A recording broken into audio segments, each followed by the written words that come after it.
boys and girls. This is Teacher Lorraine, and I have a wonderful story for you called God's 10 Rules.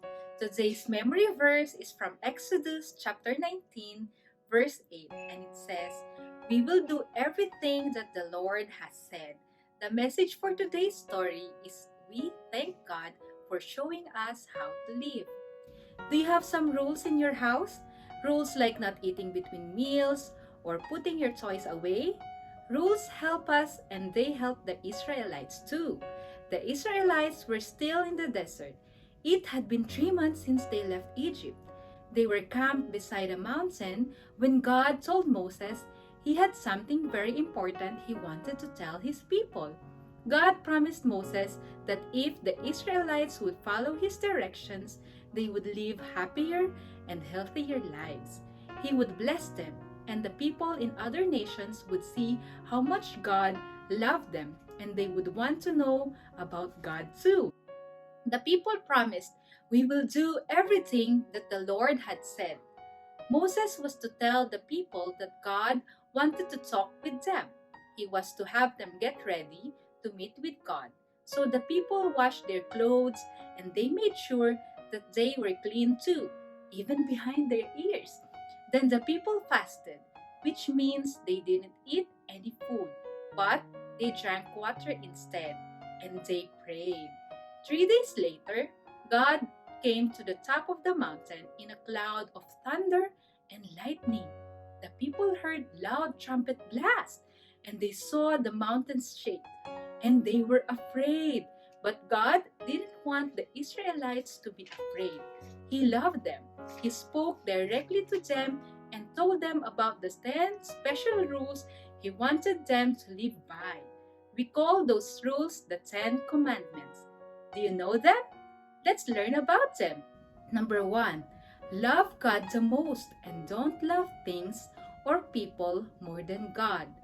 Number 2, worship only God. You don't need idols or things to look at to worship Him. Number 3, speak God's name with reverence and respect. Number 4, keep the Sabbath day holy. The Sabbath day is a special day spent with God each week. Number 5, treat your mom and dad with respect and obedience. Number 6, the life of others is important. Don't hate or hurt others. Care for those who are needy or hurting. Number 7, be faithful to the person you marry. Number 8, don't take things that aren't yours. Number 9, always tell the truth. Number 10, be happy with what you have. Don't want other people's things. Those are the 10 commandments. Then God told Moses to come up to the top of the mountain. There, God wrote those 10 important rules for happy living in stone tablets. God didn't use a pencil or a pen. He wrote on the stone tablets with His own finger. Can you memorize the 10 commandments? Ask mommy or daddy to help you remember them. Now, let's have a review. What is the 5th commandment? Correct. Honor mom and dad. What is the 3rd commandment? Yes, that's right. Don't take the Lord's name in vain. How about the 4th commandment? You're right. We should keep the Sabbath day holy. God gave us rules to live by because He loves us. He promises that if we obey Him, we will always be happy. When we obey God and live as He asks us to, we are worshiping Him, and He will help us to obey Him. Let's remember to thank God for showing us how to live.